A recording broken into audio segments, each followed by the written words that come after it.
What makes a great leader? And what does it take to become a CEO in the beauty business? We'll seek out the answers to those questions and beyond during this episode of No Wrong Choices. Thank you so much for joining us. I'm Larry Samuels, soon to be joined by Larry Shea. Before we dig in today, we do have one request. Please be sure to like and follow No Wrong Choices on your favorite podcast platform. Your support enables us to keep bringing these great stories to life. Now let's get started. This episode features the president and CEO of the cosmetics company Presperse, Joy Atkinson. Joy is a remarkable leader and genuinely inspiring person who has thrived within that industry for decades. Larry Shea is my partner in crime for this one. Please lead us in. Yeah, sometimes, we're really lucky. We get to talk to these amazing people and dig into things and get access when, other people don't. We get to talk to the CEO, and she's amazing. She's a quote a second. She's going to give you amazing insight on this episode. I think there's more advice packed into this episode than maybe any other episode we've ever done. So it was such a privilege to really, get the behind-the-scenes look at what a CEO does, how she gets there. This is an amazing episode. It's one of my favorites. And Joy, she just gave us a lot of her time, and she really, you could hear the joy in her voice. Joy has joy in her voice as she speaks to this episode of No Wrong Choices. So thank you, Joy, for the access. We really appreciate it. Absolutely. It's a chance to dig into a type of company and industry that Larry and I literally knew nothing about beforehand. We learned a ton. It is so interesting. And Joy is one of the most authentic and inspiring people I've come across in our journey. So with no further ado, here is Joy to tell us her story. Now joining No Wrong Choices is Joy Atkinson. Joy is the president and CEO of the beauty company Presperse, an innovative firm that has the unique and hard-earned distinction of being certified as a great place to work. Joy, thank you so much for joining us. Thank you so much for having me, Larry. It's great to see you. I imagine you had a lot to do with the fact that you're a great place to work. Oh, wow. I appreciate that compliment, but I actually have to say it's our employees. They are the ones who get to vote on that, actually. And I promise no payment came from me. No bonuses in advance. I didn't pay off anybody. But funny enough, that came as a part of us joining the UN Global Council and wanting to really achieve on some global metrics, actually, to make our company a really good company from a sustainability and corporate social responsibility standpoint. And I didn't want to just walk and not have the talk or walk the talk. I wanted to have the statistics behind us. And under this, one of the metrics is the opportunity to go out and test your corporation as a great place to work.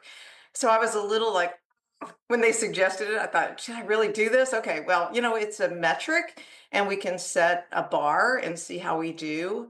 And I was really scared because it's about 30 questions, completely open-ended for your employees to answer. And I was so excited. The first, I'd been in job for about a year, and then we did this. And so the first time out, we got a score of 86, and there's 5 really key questions around things like, would you recommend your friend to work here? Wow. Yeah. Would you, if you had the choice to leave your job and go to another job, if maybe money wasn't so much a factor, would you want to leave? So really deep questions like that. And the first year out of the employees, we got 86%. And then this year, we had 93% participation of all of our employees. And we got a score on those 5 important questions out of the 35 of 100%. So that's amazing. Yeah, that puts us in the Fortune 100 of small to medium companies. And I was thrilled. But I have to give the credit to them. They're the ones, because I also feel like I work at a great place. So, I have to give the credit to them. Well, as somebody who worked at Dish Network for a period of time where we ranked last, I believe, year in and year out for employee satisfaction, I greatly respect and admire and perhaps am a little jealous of the circumstances and environment that you have created. Oh, thanks so much. So, Joy, with that, set the stage for us in terms of what Presperse is, and I hope that I'm saying the name correctly. You are saying it correctly. and what you do there.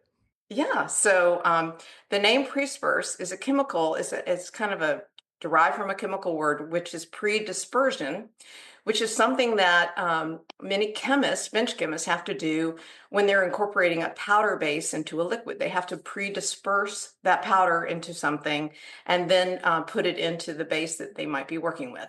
And the Blacks, who started this company over 50 years ago, they were good friends with the Lauders. And Ah, yeah, that name is they had familiar. an in. Yeah. Exactly. Apparently, Jeanette Black and Estee Lauder herself were friendly. And so, Estee said, hey, your husband's a chemist and we could buy from you guys if you guys have some cool chemistry. And so that's how this whole thing started in New Jersey, in Somerset, New Jersey, many, many years ago.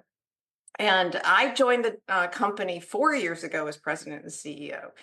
So I'm thrilled. I always had in my sights for my career to be a president and a CEO.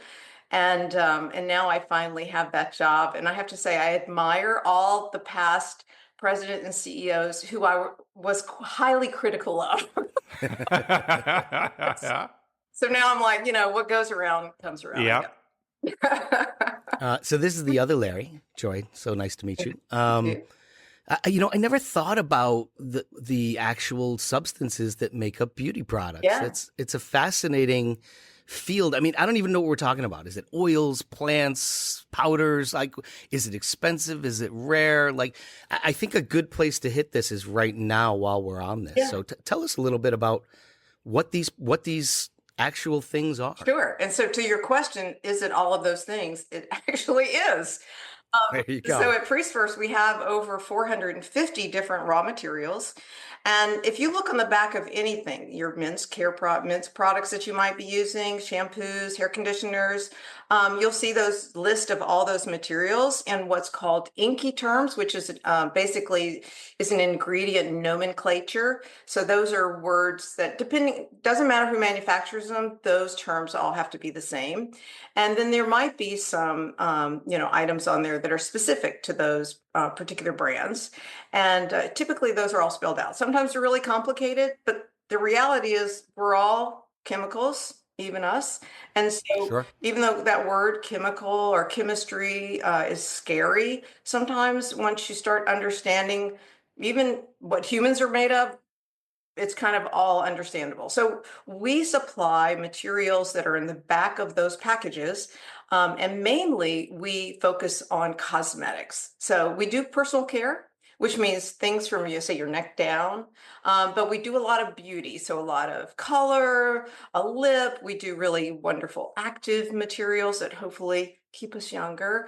So we work on all kinds of things, but we also do sun care, body lotions, facial lotions, and we're in hair care now. So, but we're always staying on top of the materials, in the forefront of the materials, because they do get regulated out, some of them, and sometimes consumers just like think sulfates. You've heard of sulfate-free shampoo.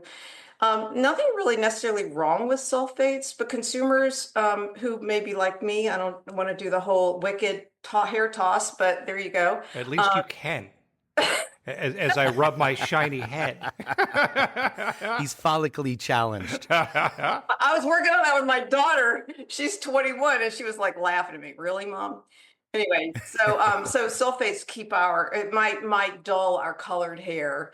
So you might want to use sulfate-free hair. But anyway, that's just an example. So that's what we supply. We supply those raw materials, but there are a few competitors in our industry, but we have exclusive materials. Many of our materials come from overseas. They might come from Japan. You hear of J Beauty, or Korea. You hear of K Beauty. Some of them come from Europe, from France, from all over the world. But we go out and seek for those really wonderful, beautiful, exclusive materials that can go into skincare products and color products. Super cool. That's fascinating, and a question that neither of us have ever asked before. So thank you for that. Sure. Now let's make this about you. So Joy, we want to dig into your journey and how you got to the point where you are now running this amazing company. So take us back to the beginning. Who was Joy when she was, younger? Were you organizing the kids on the playground? Like who were you when you were a kid? And just tell us a little bit about yourself. So, first off, I have to shout out to my folks. I have incredible parents. My dad was an executive with the railroad, and Okay. my mother was a ballerina in New York City. Oh, wow. Yeah, how about that? So I come from a very numbers and disciplined background completely. So you merge numbers, merge discipline together, and voila. Um, And creativity too. yeah, creativity, exactly. I have to say, and my daughter's a ballerina, but it did skip a generation. I Okay. But there's a Right on. funny story tied to that. So my mom, she did try to coerce me and force me to become a ballerina. So from a very early age, I was taken off to her ballet classes, and she was teaching us not really ballet, but in first grade, I think she told me the story. She was teaching us how to do the hula.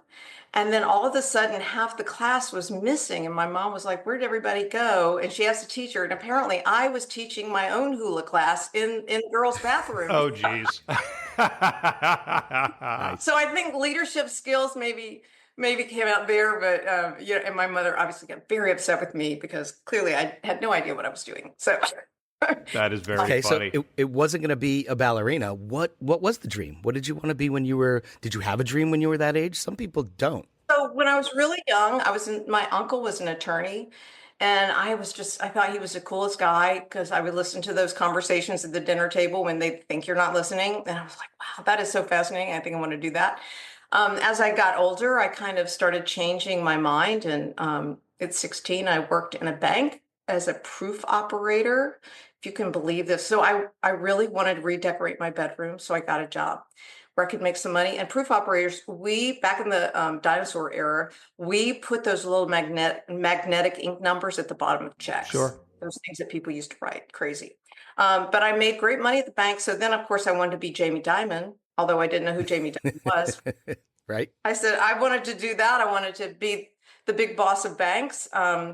I graduated from Georgia State University with a degree in business and with the goal of thinking. I worked all through college at the bank and wanted to do that. Unfortunately, and this does show my age a little bit, but when I graduated and I went back to that bank and I said, "Hey, I'm here. I have my degree. I'm ready to go. Management training program." And I said, "I want to be in corporate lending." And they were like, "Nope, we're putting you in the branches." And when I couldn't get them, I was like, "Why?" And he said, "Because we don't have women in those Oh, jobs." wow. Can you Wow. imagine? I know. Oh. But here's me. I go, now, and I'm from the South. You'll hear that accent a little bit. But I said, now, if you don't give me the job that I want, I'm going to get right up out of this chair and take my talents elsewhere.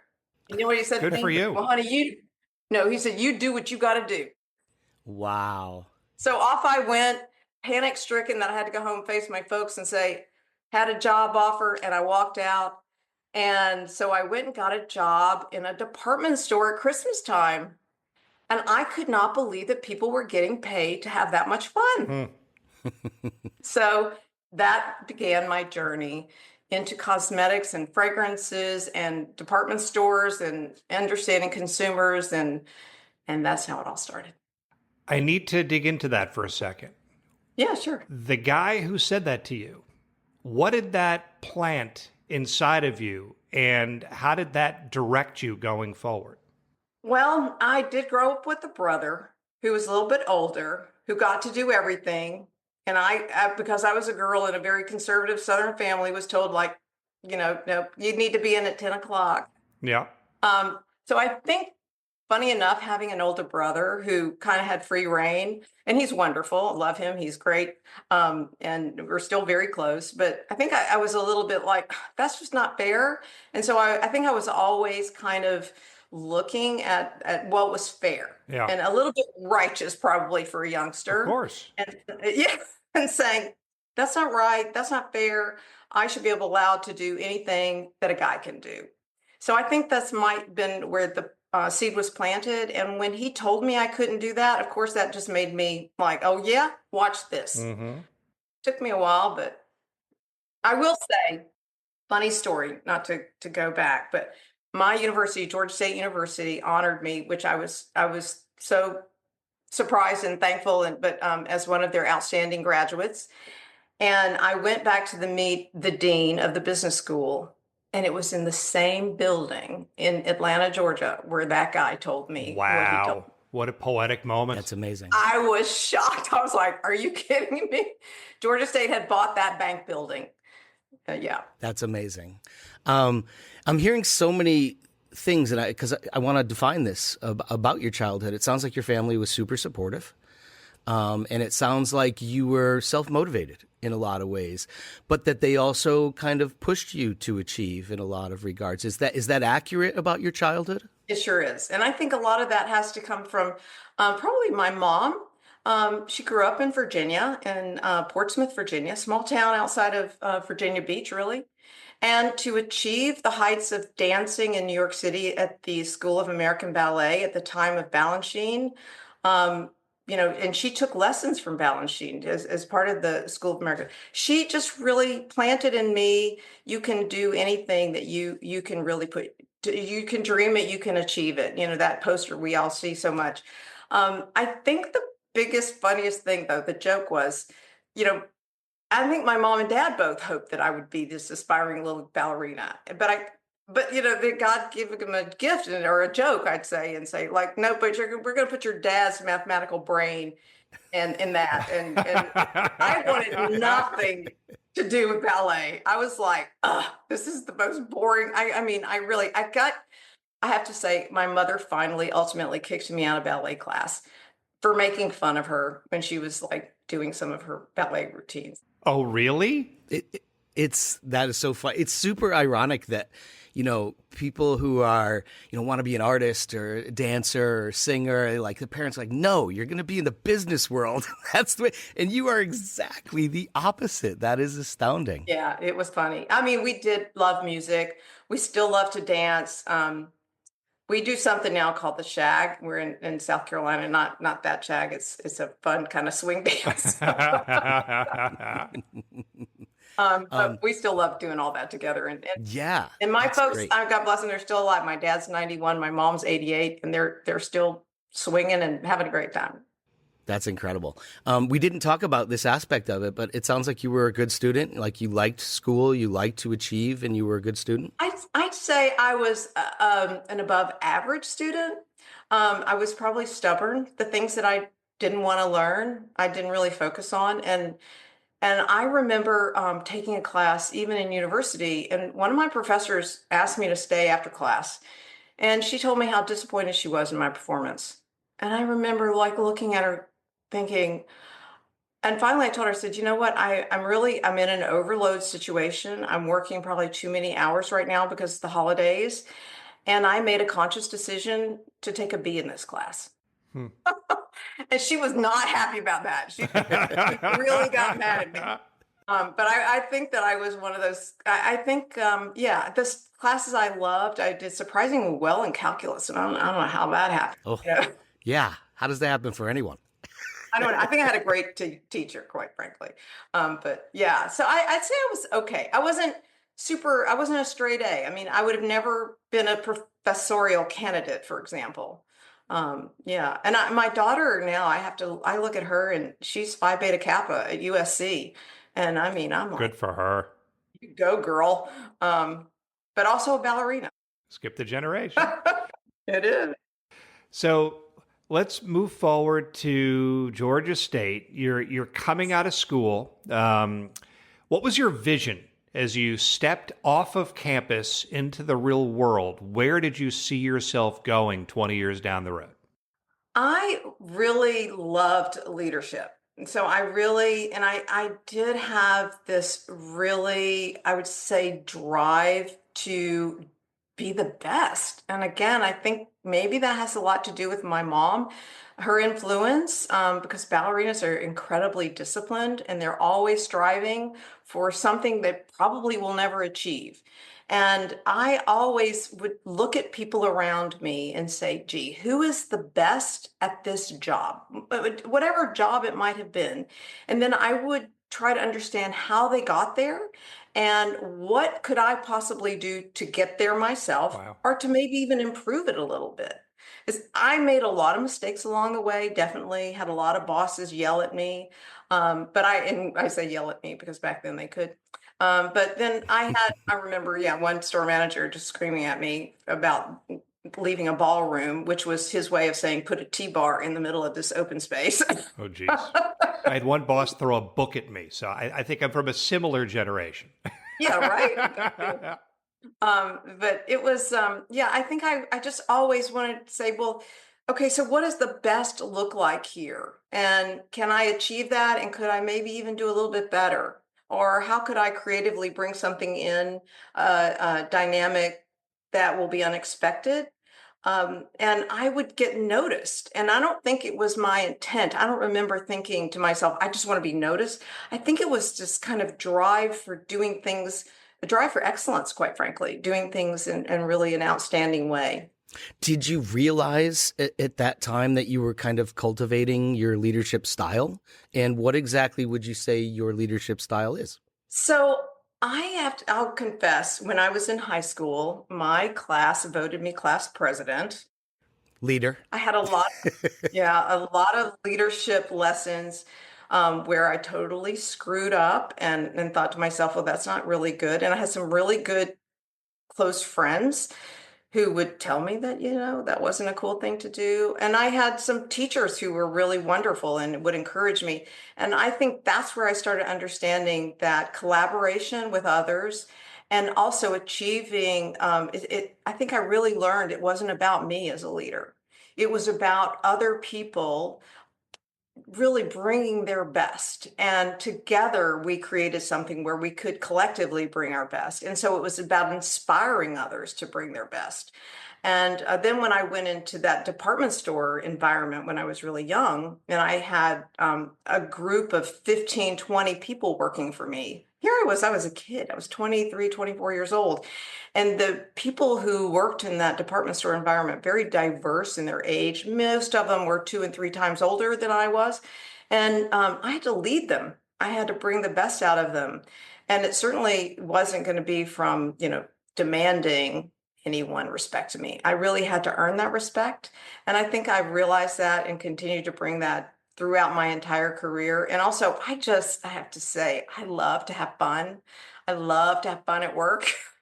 So I like to see people and I like to be around happy people who are enjoying themselves. So I try to create that environment of fun and, and every problem can be solved and we can bring it together and, we'll get it done somehow. Not to say that there aren't times when I'm like, gee, this mountain is hard to climb. Yeah. How are we going to get this done? And now I have to check myself, right? In this leadership position that I'm in, I really have to watch how happy I have to be happy. I have to be positive, but also have to be authentic.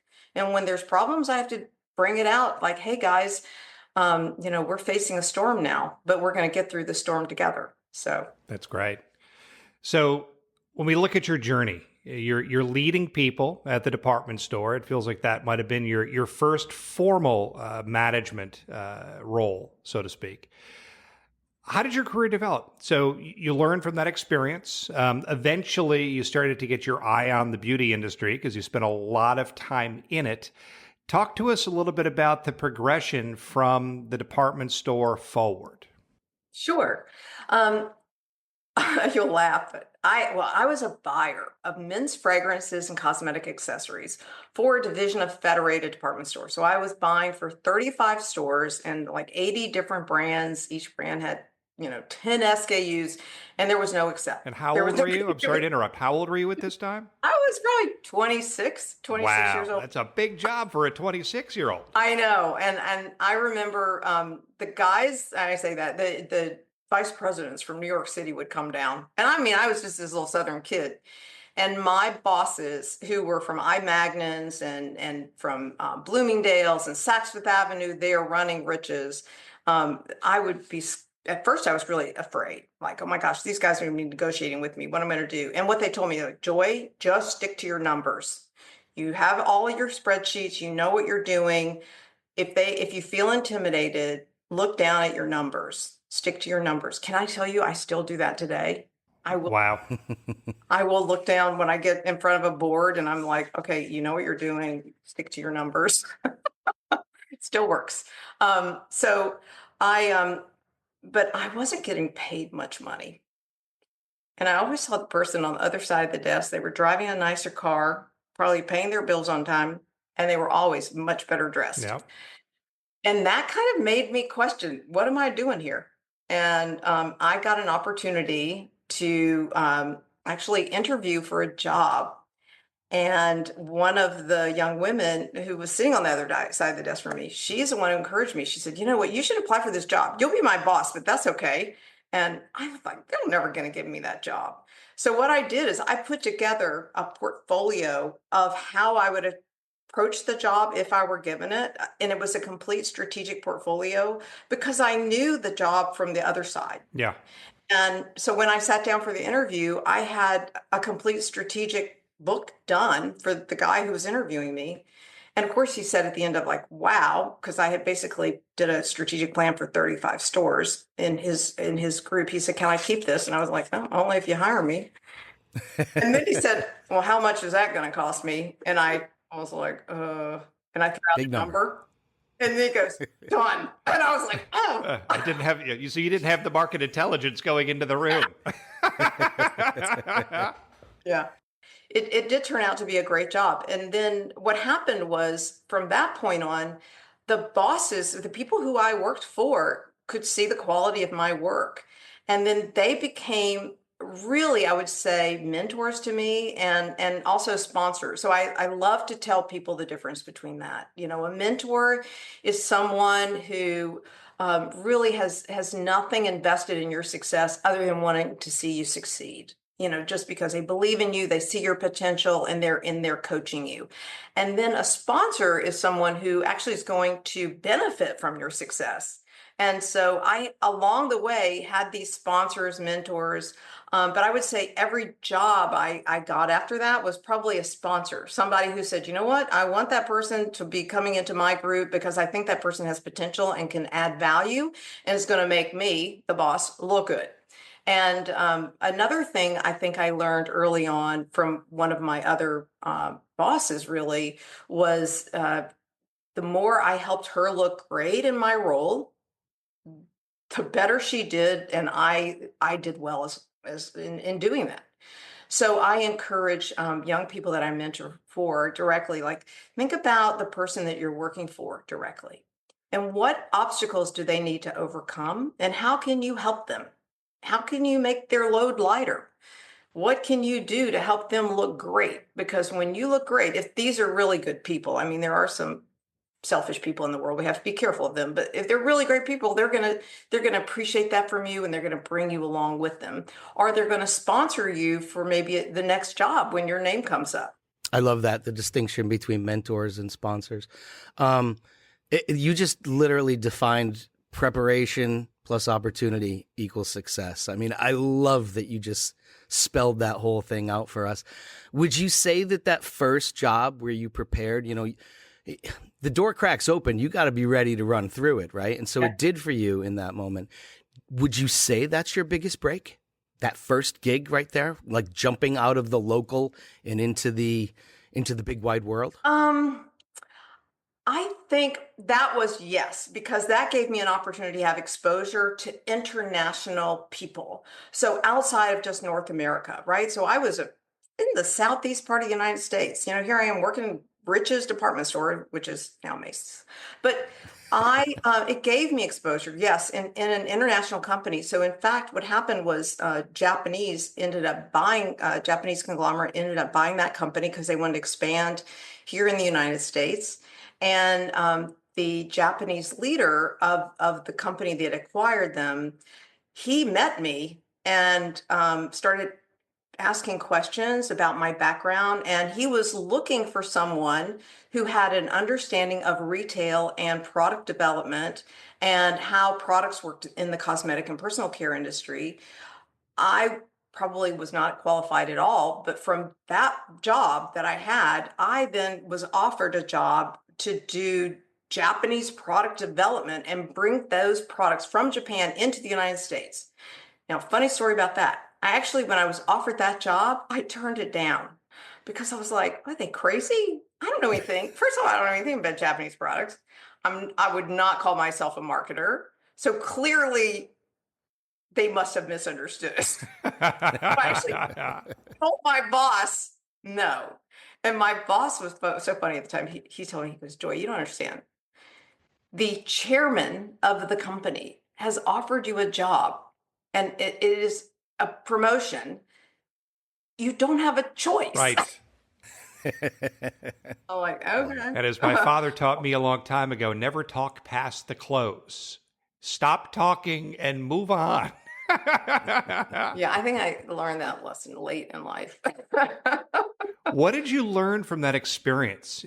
Working for a Japanese company, I have my MBA, so I'm going to spit out a couple of terms with Lean Six Sigma and efficiency and everything else. I imagine working for Kaizen, exactly. Working for that type of a company must have given you all kinds of new tools that you use going forward. Yes, incredibly. It was understanding how the world works differently. So that is the company that said to me, you need to have a passport. I was like, oh, okay. Because you're going to be going back and forth from Japan, from Tokyo to the United States, bringing back Japanese products, interpreting them for the US market. And interestingly enough, these were bath products, bath additives, and then bringing them back to the United States. Big problem in the United States. Back then in the 90s, we didn't take baths. I mean, we took showers. So it's like, all right, now what do I do?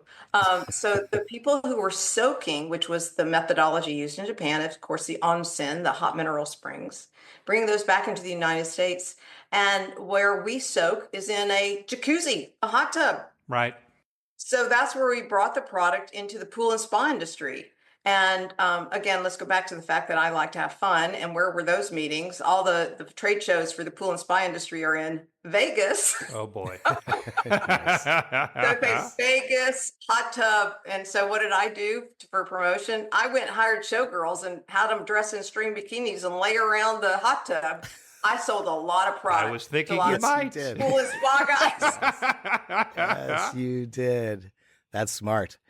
At that point, are you, what's the learning curve there? I mean, because you're talking about an international. Yeah. I mean, like, how did you get your sea legs and deal with the travel and the communication and the business aspect of it? I mean, you are in charge. How did you deal with that? Yes. So first off, the cultural difference.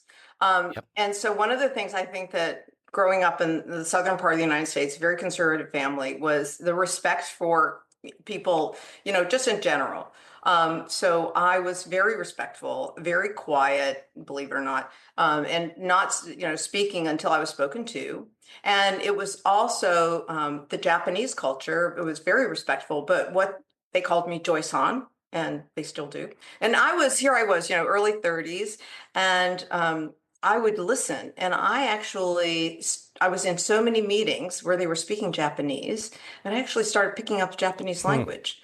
And that was great until I corrected someone who said something not quite on point in one of the meetings. They were speaking Japanese and they realized they understood what I was saying. They were like, wow. So, yeah, not so many. I wasn't invited to so many meetings after that. Only the part where there was English was being spoken. But what it did is gave me an incredible appreciation for international business, for listening skills. For understanding cultural differences, and really just being respectful in general. So I think in the South, we're very respectful of our elders. And then we share that with the Japanese culture also, very respectful of the elders. So that was, I would say, serendipitous for me. And I had great sponsorship from those jobs, which then led me into interviewing for another job, an international job, working for Firmenich, which is now DSM Firmenich, a Swiss-based company, and interviewing with Patrick Firmenich, who, of course, was very interested in my international business and what I was doing. And even though we were developing product, there was adjacencies in fragrance, and so I was able to move into the fragrance development side of the business and working for Firmenich, which has been a large part of my career and incredibly amazing because one of my main clients was Avon, And Avon at the time was in 147 countries around the Wow. world. And my job was to make sure that Avon was happy with Firmenich around the world, and that the Firmenich organization understood how to service Avon at the time that was known as the company for women. So I really had an amazing career working with those two companies in an international job. I love this. So let's dig into the being a woman in a male dominated industry. When you went to Japan and you go to all these international places, did you feel a difference in the way they treated you compared to the United States? Or was it kind of across the board, like men will be men and I'm going to have to fight for my place in this world? I would say definitely could see a difference. Hmm. The good news is I was always treated with great respect because I was probably, I was always the first, believe it or not, which was strange. I was even the first sales lady on Patrick Firmenich's team in that international sales job on in the fragrance industry, even though I was assigned to companies where they were women led. And when I had Avon in the beginning, they were not women led. Andrea Jung came in later, but everyone was very, very respectful. Did I see that my maybe aspirations of leading an organization were very far away? Absolutely. But I would say was satisfied in leading the organizations and the groups that I was responsible for. And again, like I did when I was younger, it was always, who is the best at this job? And how can I be just maybe even a little bit better, or a little bit improved at whoever is the best? I even did that. I did that everywhere. Um, out of really just curiosity, what does the best look like? And so I think that helped me quite a bit. And it didn't become such a gender issue. Have I been told many times because of my sex that I wasn't going to have an opportunity, or maybe did I feel that? Yes. But I think I had that fight in me that said, well, I'm just going to prove that I'm deserving of this job, and I'm just going to keep working hard, and I'm going to ignore that, and I'm going to keep plowing away. Um, and it's not been easy. There's times, and there have been some people along the route who have said to me, I don't believe in you, and I don't think you can do this, and I don't understand what all the hype is. I don't think you're that great. And Wow. does it hurt when you hear that? And you're like, oh, okay. But I also had to say, well, everybody gets to have an opinion. That's right. That's yours. While we're here, I do want to ask this question. So, as Larry and I were doing our research for this interview, neither of us realized that 90% of the executives within the beauty industry are men. We never would have thought that in a million years. Right. What are some of the unique challenges that you do face as a woman in that environment? And, can you give us an example of like a unique set of circumstances that we never could have thought of being men that you kind of had to work through and push through? Well, the funniest thing I'll tell you that comes to mind is whenever I go to an executive board meeting or high level board meeting, I never have to wait for the women's restroom. Okay. There's a win. It's like could be a line on the men's room, but never. Fair. So I would say probably for me, sounds maybe a little bit strange, but I think I'm used to this, and I think it's been more of a surprise for the men. And Interesting. looking at me saying, okay, why is she here, and what does she bring, or what does she have to offer? And I'm going to go back to those sponsors again, those people who know what I'm bringing and who give me the opportunity to show my stuff, to lead. And so that usually is what opens doors. And the other thing is because I really do try to make sure that I'm an expert in my job, in my industry, and my knowledge, if it's for Presperse, or whatever it is that I'm working on. When I have the opportunity to show my stuff and to lead, usually that's when I'll win over both men and women. They're like, she knows what she's talking about. She's an expert. She's been there and she's seen a lot of different things and been in a lot of different situations and has succeeded. So let me talk to her and see how she can benefit me. And that's usually how I win in winning over people. I love that. Let's talk a little bit about the timeline here and stay on the career journey path a little bit. How long are you staying in each of these positions before you're moving on to another place? Because you obviously have to soak it in and learn that job, and then all of a sudden you're going somewhere else. What are those stops like along the way? How long are they? Sure. So it's so funny. I was talking to my own kids about this recently. We talked about the 7-year itch, and they were like, "What is the 7-year itch?" I was like, "Hey, look it up on ChatGPT and see what it says." But we've talked about, basically every job that I've had. Funny enough, is somewhere between 5 to 7 years.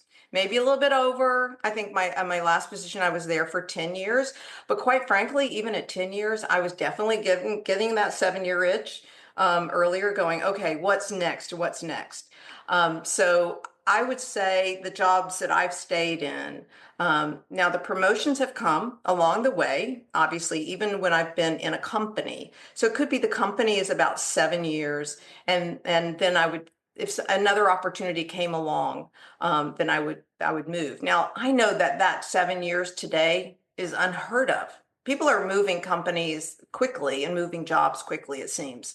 But I would say, especially as you become more senior, it takes at least a year to start kind of feeling like you have your arms around a job, as I like to say. And then you've got to anniversary yourself. So that's another year. And then you're like, okay, I had my arms around it. Now I've anniversaried myself. I've seen where my shortcomings are. I can see how I can improve. And then you get on a roll. And it's like that flywheel. If you read Good to Great, a wonderful book, by the way, that flywheel starts to go, and then it takes on its own momentum, and you're just going to enjoy the ride if you're doing it, that way. And then other opportunities seem to come along between 6 and 7 years. I've been in my job now for 4 years as a CEO. I still have a lot of things that I want to do. I'm very ambitious, and sometimes my team tells me, you need to slow down.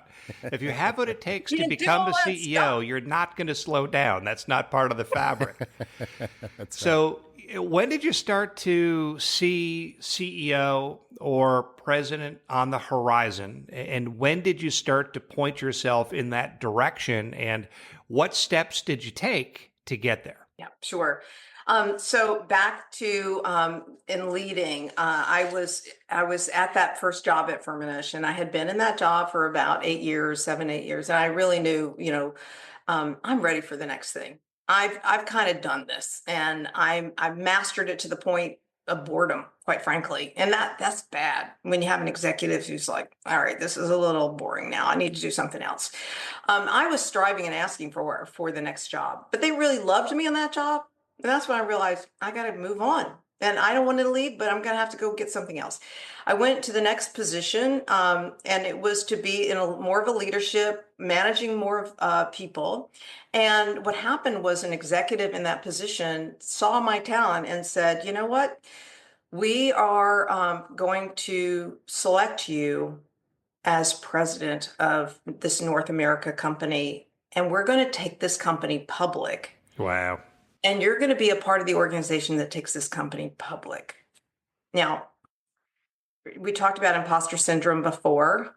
I have to tell you, and I don't think I've told anybody this, but I turned that job down. Wow. Because I didn't believe enough in myself, and I wasn't convinced the person who was offering me that job believed in me enough. And so I came back and I said, you know what? No. And I was stubborn. Unlike your no wrong choices, that was a wrong choice. But you learned from it, right? Well, the person, thank goodness, the person in the bigger job said to me, not accepting your no. I believe in this. I believe in you.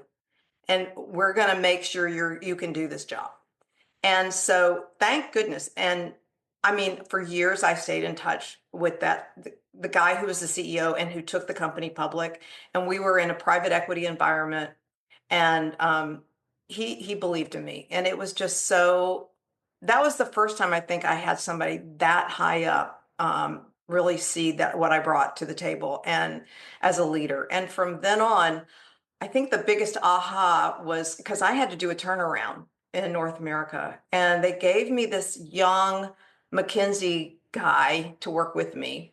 And I told him when he and I were talking about that turnaround that I had to do, I said, I don't think I can do this. And he looked me square in the teeth and he goes, Joy, if you don't do it, they'll find somebody else who can. So it might as well be you. I love the fact that people are recognizing what a great job you're doing as well. And that's how you're kind of maneuvering and getting these positions and so forth. We all have an image in our brain of the personality traits of what a CEO is or should be or whatever the case may be.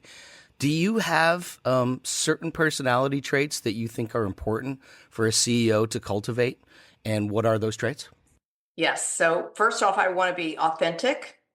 I want to be approachable. And something was told to me really, really early in my career when I was that young buyer, and those intimidating VPs were coming down from New York City to Atlanta. And my boss told me, she goes, Joy, don't ever forget, they put their pants on the same way you do. Yep. That's right. So I tell people all the time, look, I put my pants on the same way you do. And I've been there. I've struggled. I've come up through every job. I've had people tell me to my face, you're not worth anything. But yet I've had those other people that believe in me. And I have to say thanks, big shout out to my folks. Because even when I was, at those times, they were the ones who always said, you got this, you got this. And I'm mentoring a young woman now, Sophia, and she's wonderful. Was privileged to be able to talk to her parents, and I could hear them say to her, she's got this. And she's a young student at High Point University, and just amazing to see her and how she shines as a young leader. But having other people believe in us and tell us that you've got this. And as a leader, I think that meant so much to me, and for my own team and the people that I work with. Sometimes I can see that they're struggling, and I'm the one that comes along and says, you know what, I believe in you and you've got this. And if you have any issues, if you have any questions, we're all here to help. You are an expert in what you're doing, but you are surrounded by greatness, and we are here to help you achieve and be your best and bring your best every day. And they do it. I mean, and also a bit of the golden rule, do unto others as you want them to do unto you. So as old fashioned as that is, and maybe, it's hard nowadays, but I truly do try to remember, treat others like I want to be treated. And remember the power of my words sometimes when I'm dealing with people and with my team. That's probably the hardest part of this job, is that sometimes I'm tired. Sometimes I might be a little frustrated. And I have to remember to myself, you can't show that. That's my problem. That's not their problem. And I think as leaders, that's what we have to be so careful about, is inspiring others to get the greatness from them as well, and so that they can bring it. And happiness in job is another thing. If you love what you do, I feel like you'll never work a day in your life. You might need a break, but you will bring it. And when you get that break, you'll come back, you'll be excited to get up every day and excited to do and what you're doing. And I mean, do we face mountains? Absolutely. Is every day fun? No way. But I keep coming back and saying, okay, let's figure out how we can have fun with this, or how we can do this slightly different. And I laugh too with I call him my OS, my office spouse. He's our CFO. And he and I have been through some crazy battles together. And, he's wonderful. He's got a beautiful wife and family. So that's why I joke he's my OS. But we really get each other through sometimes. It's not easy. I report into a board of directors. They're all wonderful, all men. And sometimes don't necessarily understand what my vision is or where I want to go. And I'm relentless probably, and tiresome, and that I keep bringing it back and telling them again, because I also believe in the power of 7. You got to hear, or see somebody, 7 times before it sinks in. Like it. So my board, I'm like, I'm coming at you again. Yeah, you've alluded to part of this answer, but I'm curious what your response to this will be. So you have a glowing personality. You're a cheerleader. You're up. You're inspiring. You're all of those things, but you're also human. How do you manage the stress of the day to day of being a president and a CEO? So I advise this also. I have hobbies that I love, and I am an ambassador for the Global Health and Wellness Institute. And I truly believe that in good health and taking care of yourself. And I also believe in strong mental health and emotional health. And that's hard, Yeah. sometimes, especially when we're dealing with stressful situations. Each one of us, I think, can find a way to deal with stress in a healthy way. For me, the way I deal with it is to go for walks in nature and listening to inspiring podcasts like yourself. All right. And I, How about that? I mean, honestly, that is it. Um, that walk in nature is just, I think, nature speaks to us. It's something, it's spiritual, and it can just be healing, and seeing the sun or smelling the fresh air or the crisp air if it's cold outside. But just go outside for 45 minutes, take a walk. There are times, even during the day, I might have a very, very stressful, hard morning. And I am famous for working through the entire day, but I will put everything down. I will put on some earphones maybe and listen to some chill music and go for a walk for 45 minutes. Turn off my phone though, so that because the ringer and text message tones will come through. But that for me is how I manage to deal with stress. I also love a good Netflix series, I have to say, Don't we all? to make me completely forget about, and just take on something that has nothing to do with my life. It's somebody else's problem. That's great advice, though. I do the same thing. In the middle of the day, a great walk can just clear the mind and it resets your whole perspective. I imagine you do a lot of negotiating, presenting, things of that nature, which can cause a lot of anxiety for a lot of people. How do you best prepare for those things? Do you use affirmations? Do you see it in your mind's eye? Is it just preparation, soothe the anxiety? What's your approach to doing these kinds of things? So I am lucky in that I have had 3 different high-level executive trainings in negotiation. So Yeah. the number one tool is preparation. And also, I'm going to say, well, first off, prepare, prepare, prepare, and make a list of all of the things that are important to you, and then put yourself in the other side, other party, whoever you're negotiating with. Make a list of all the things that you think that they are going to want. Find Love the that. common threads, because you'll have common threads. It could be like increasing sales, if we go to business, I want to increase sales, they want to increase sales, right? We're in a negotiation. So the first thing you do once you are in a negotiation situation, discuss those common threads and say, hey, we're here for the same reasons. You're here because you want to increase sales. I'm here for that reason. Go through those things. And then what happens is what you have to negotiate becomes a very small list. It's just what you want, maybe, and what you anticipate they want.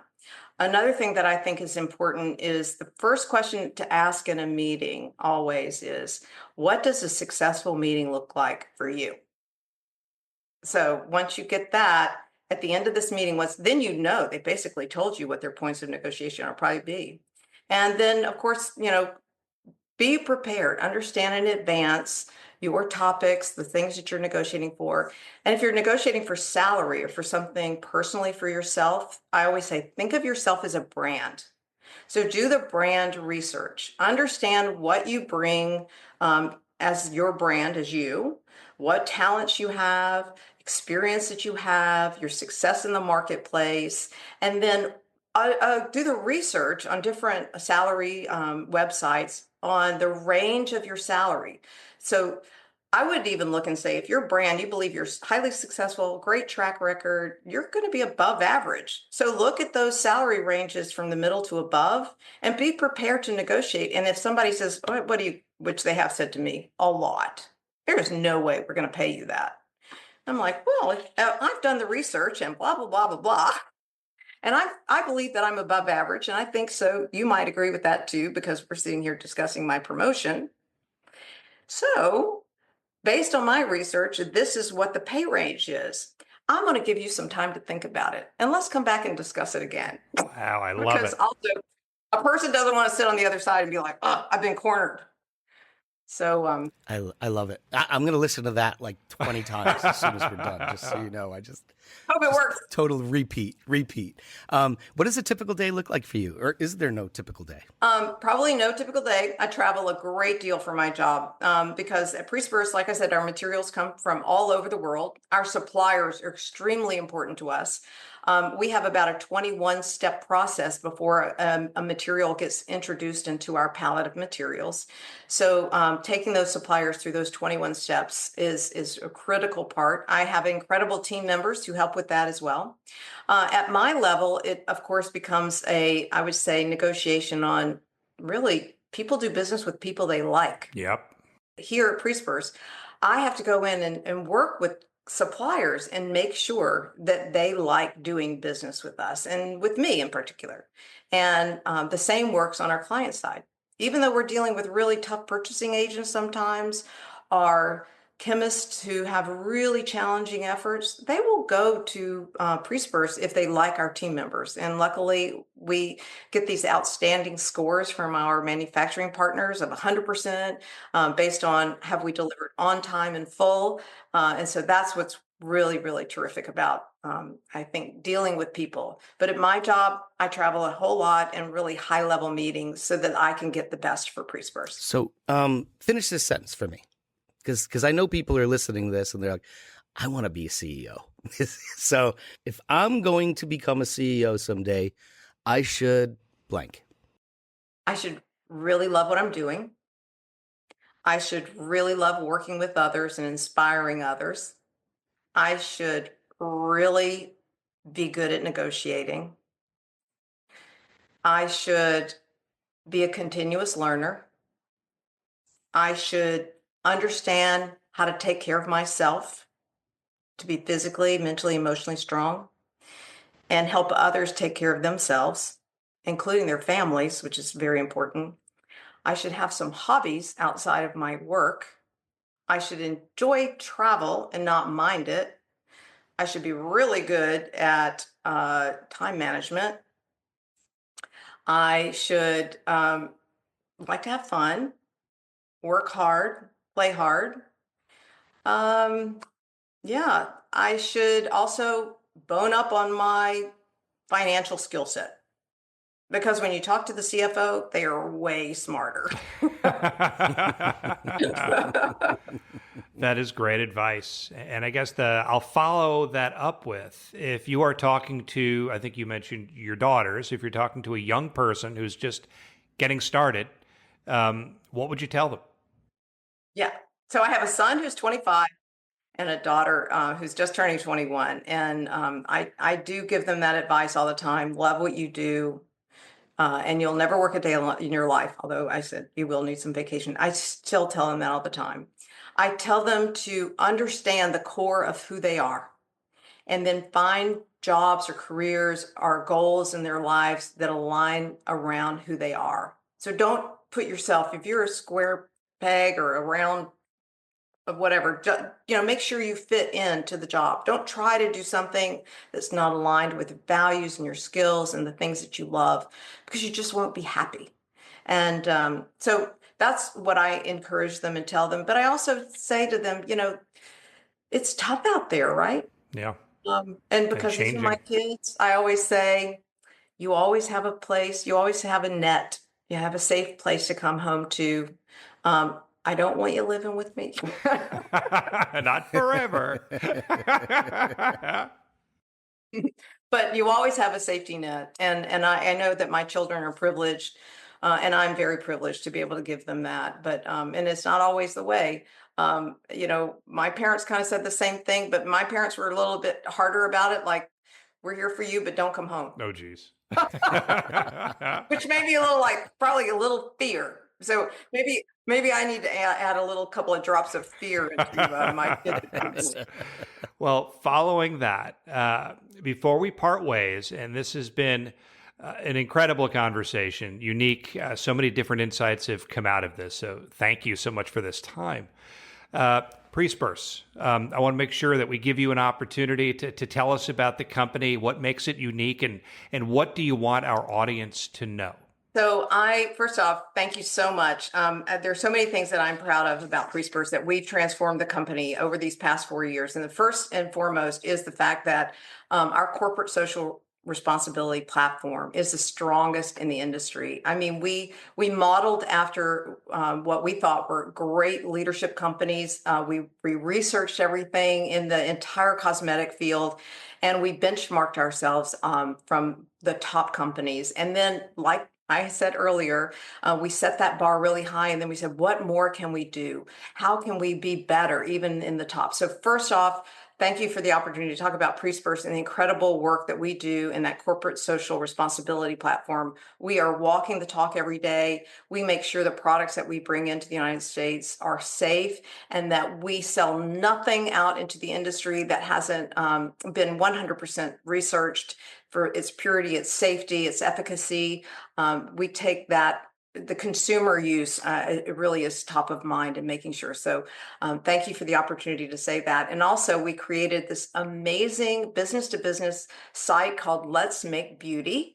And it's an opportunity for innovators and startups, people who are dreaming of the cosmetic industry, to have access to small quantities of these raw materials in just the right amount so that they can play in their own little labs, and maybe it's in the kitchen, but at least they can play, and they don't have to buy a pallet or a 170 kilo drum. They can buy small quantities, and then as these companies start, and they maybe find their way and they get purchased by a big organization, they don't have to reformulate because they're using the same materials that Chanel or L'Oreal or Estee Lauder are using as a startup company. We provide, through our Let's Make Beauty website, all of the documentation, the safety data sheets, all of the things, the formulary suggestions, all of the things that they might need. And I just want to also big shout out to Sumitomo, who are our owners. They are our sole shareholder. They let us run the company independently, but they support us and they allow us to invest to create a company or a division like Let's Make Beauty.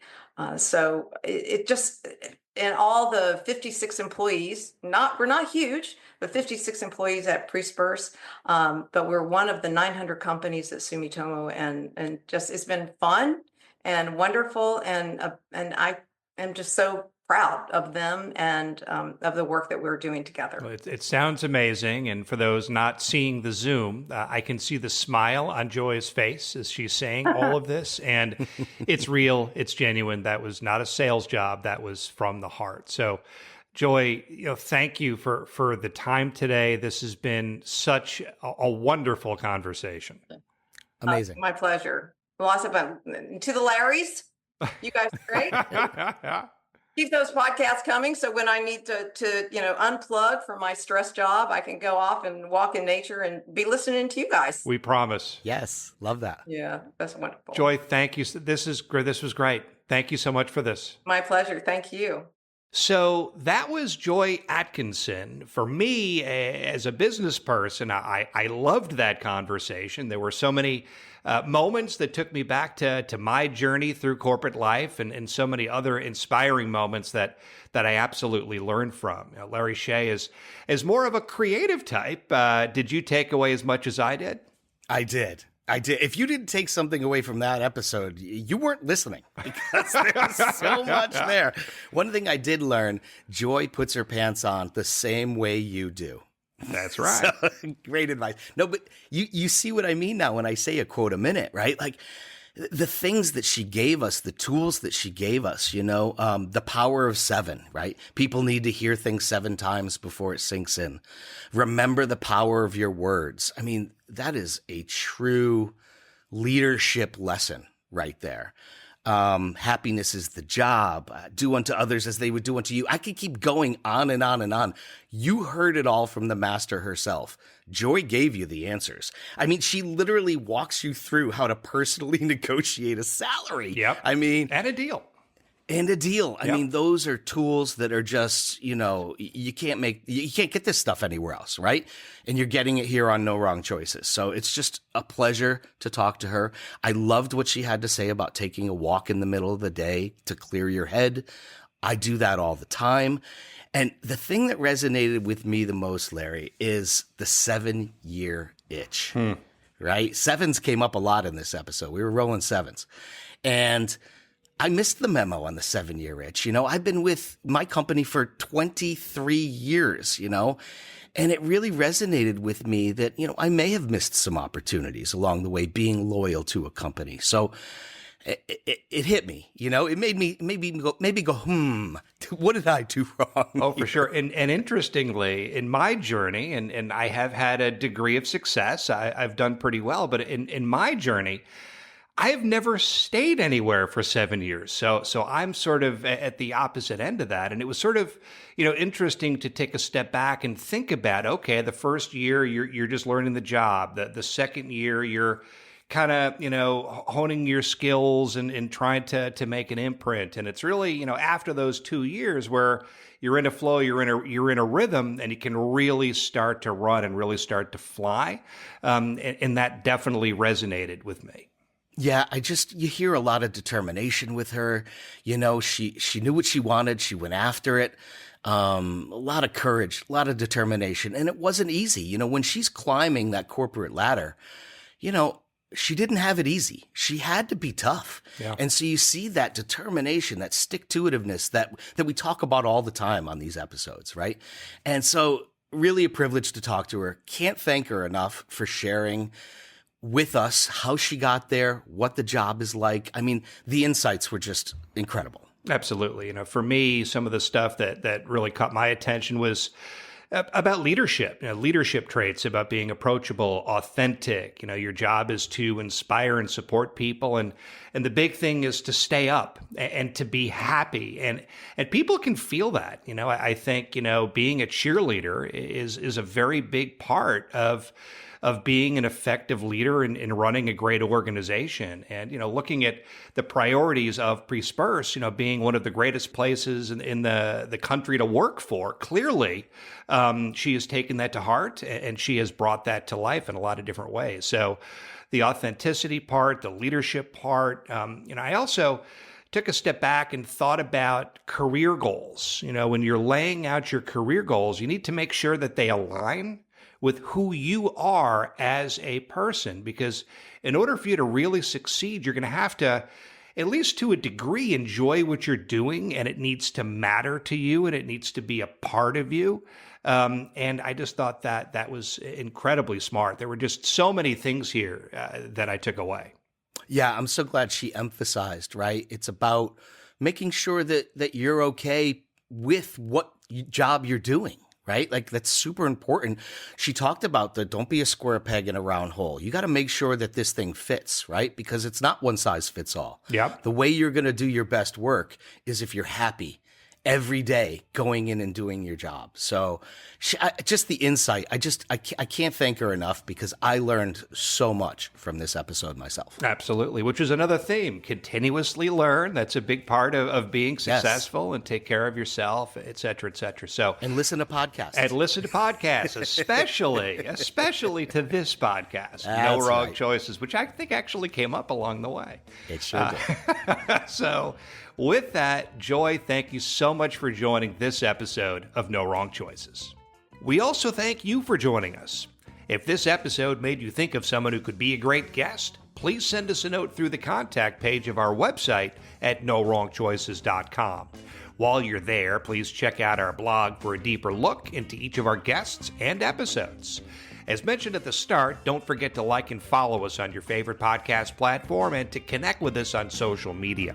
You can find us on LinkedIn, Instagram, Facebook, YouTube, TikTok, and X. Your support helps us to keep bringing these incredible stories to life. On behalf of Larry Shea, Tushar Saxena, and me, Larry Samuels, thank you again for joining us.